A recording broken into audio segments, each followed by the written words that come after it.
On December 6th, 2011, Jace was born. It was the greatest day of my life and at the same time the scariest. When he was born, he wasn't breathing, and they had to perform CPR on him. I remember standing there frozen, not knowing what to do.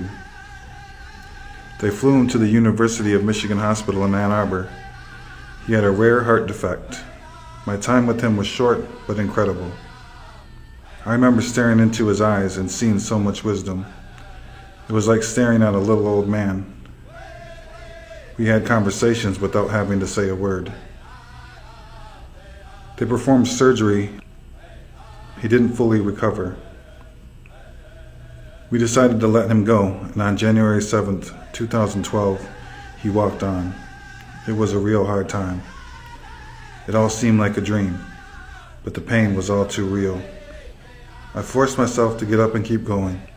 I was a shell at this point. I had lost my heart. In time, I started to heal. I went back to the water, and the Menomen found me. The Menomen and culture helped pull me through and gave me a sense of belonging and connectivity.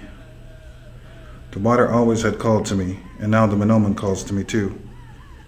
It is the Menomen that helped to feed the Anishinaabe and get us through the harsh winters, and I feel it is the Menomen that will help get us through these harsh times we are experiencing as a people. We now have 2 boys, Ashton and Tobias, and a daughter, Callie. They are my world and my life.